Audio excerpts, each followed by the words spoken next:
Olá pessoal, boa noite. Tudo bem? Estou aqui para a gente dar continuidade ao nosso conteúdo através de videoaulas conforme determinação. É o único meio que temos de fazer esse contato e dar sequência aos conteúdos que a gente precisa ver. Nós tínhamos começado a falar de trovadorismo no nosso último encontro e agora eu vou dar continuidade a isso, tá? Vamos repescar aquilo, né? Fazer um feedback e dar sequência, tá? Então nós vamos ver que o trovadorismo vem lá de trás, uma linguagem galego-português. Houve uma passagem do século XI para o século XII e a língua portuguesa ainda estava em formação a partir do latim vulgar, que vinha lá remanescente do Império Romano. E a língua que intermediou esse período, e não só a língua portuguesa passou por isso, mas todas as línguas que vinham do latim, do romano, como francês, espanhol, italiano. Então, todos esses idiomas passaram por uma fase de adaptação para um idioma, né? Então, o português, na época, foi chamado galego-português, né? Então, esse período foi o período do galego-português. O trovadorismo, que se tem como uma primeira escola literária, vamos dizer assim, em língua portuguesa, nem era bem o português ainda, teve início ou em 1189 ou em 1198, não se tem a precisa data do ano. Precisa data, não, o preciso ano na data, né? E ele foi até mais ou menos 1385. Então foram mais de 100 anos, quase 200, né, de trovadorismo. Essa é a primeira fase da história de Portugal, lá bem no início de Portugal se formando como independente. E na apostila de vocês, na página 7, no módulo 2, há lá um detalhe num cantinho, um retângulo, explicando o que é trovadorismo. Eu gostaria que vocês prestassem atenção e destacassem e assimilassem o significado de trovadorismo. Mas eu vou falar sobre isso agora, tá? Eu quero dizer que então o trovadorismo perdurou entre o século XII até o século XIV e era um período de guerras constantes pela independência de Portugal e também contra os mouros, tá?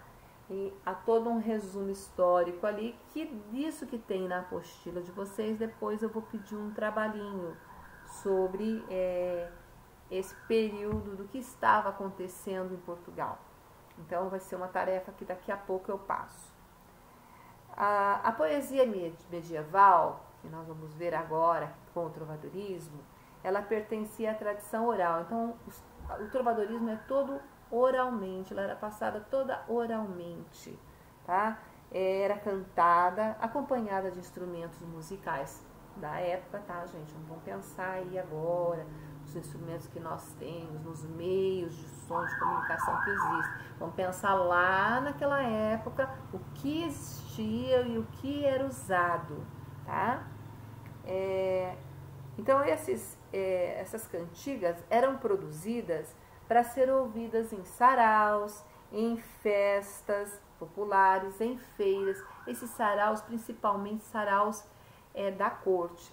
Então, o sarau era aquele momento em que artistas se reuniam para fazer apresentações de obras artísticas em geral. E cantar e declamar era um momento único, ali ímpar. Eles sempre faziam, era uma diversão, era um lazer. E a corte, né, que usufruía muito disso. Mas as festas populares também, e feiras que aconteciam, havia essas apresentações dessas cantigas, tá? Somente no final do século XIII é que se começou a copiar, passar isso para o papel e colecionar em manuscritos as cantigas. Essas escritas, essa coleção de manuscritos era chamada cancioneiros. Então, os cancioneiros era onde estavam registradas por escrito essas cantigas que eram cantadas anteriormente apenas em algum momento, então resolveram registrar. Por isso não existe muita coisa guardada disso. Como era da tradição oral, não ficou muita coisa registrada. 400 e tantos lá existem hoje, tá? Mais que isso não. As 400 e poucas cantigas estão registradas em cancioneiros, vamos dizer que eram os livrinhos onde se registrava a poesia, tá? Os autores, quem escrevia essas cantigas, eram os trovadores. Então, trovadorismo é referente aos trovadores que produziam, criavam essas cantigas para serem cantadas. Era produzida por eles, não podemos nem dizer que eram escritas, eram produzidas, tá? A maioria desses trovadores eram os nobres, entre eles alguns reis, né? O Dom Diniz foi um grande cancioneiro, tem muita coisa registrada que é dele, né? Só nós não temos como saber como eram cantadas, qual era o ritmo dessas cantigas, né? Sabe-se que elas eram cantadas e acompanhadas de instrumentos da época, né? Mas em que ritmo? Qual era o tom que se dava para isso? Seria como, por exemplo, no futuro, daqui a 1000 anos, 2000 anos, alguém querer lembrar como eram as marchinhas de carnaval, que na atualidade estão já meio esquecidas, porque até aí, vamos dizer, início dos anos 80, talvez, elas tenham resistido. Depois o carnaval foi substituído por outro ritmo, por outras marchinhas, sumiram. Elas existem e estão registradas. Nós podemos buscar hoje através até da internet, tá? Quem tem discos antigos, regravadas em CDs, na internet a gente ouve tudo. São as verdadeiras então marchinhas de carnaval. Mas digamos que daqui a 1000 anos, 2000 anos, não tenha mais isso guardado. Então, a mesma sensação que se tem hoje sobre as cantigas é a sensação que se pode ter no futuro sobre, por exemplo, as marchinhas de carnaval. Não vai haver, se não houver mais um registro, que no caso agora com a evolução da tecnologia sempre fica registrado, mas na época não havia. Então não teria como imaginar como é que essas marchinhas eram cantadas em ritmo, como é que o povo ouvia isso, será que dançavam, será que não? Então é a mesma coisa que nós temos, eram cantigas, agora como, não sei, tá? E não tem mesmo como saber.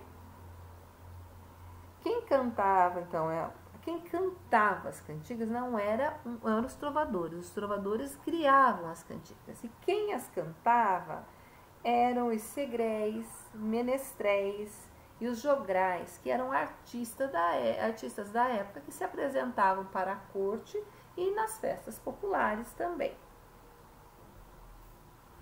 Bom, as cantigas, elas são divididas em 2 gêneros, o gênero lírico e o gênero satírico.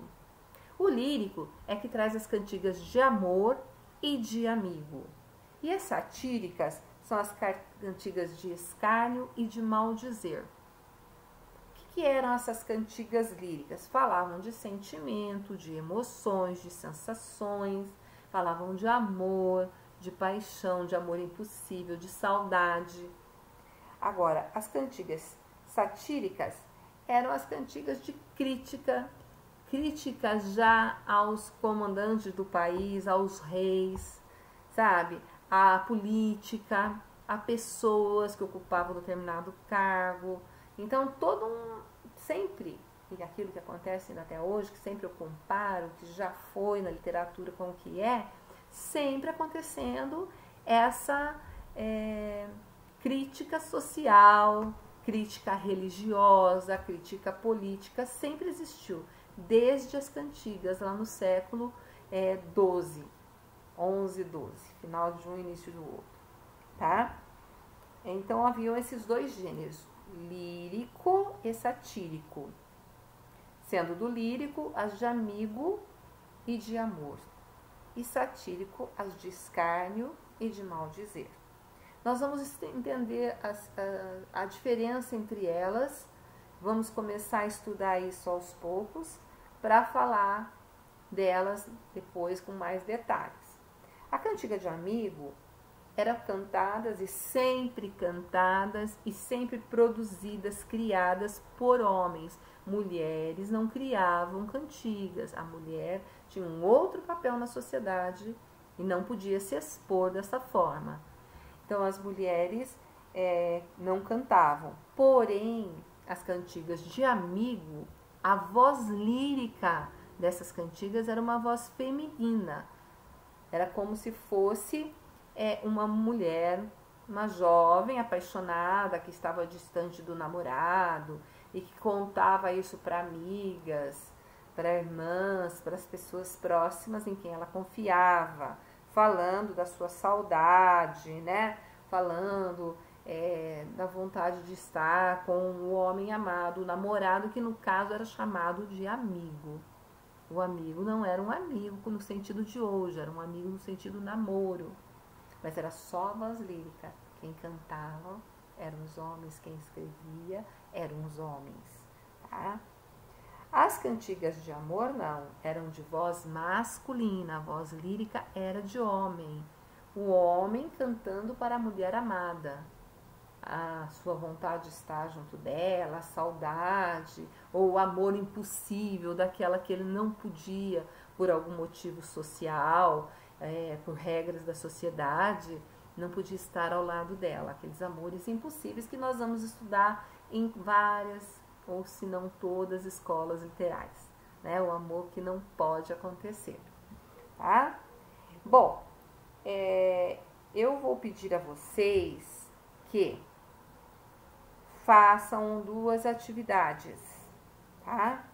Uma delas é o resumo da página 6, 7 e 8 do módulo 2.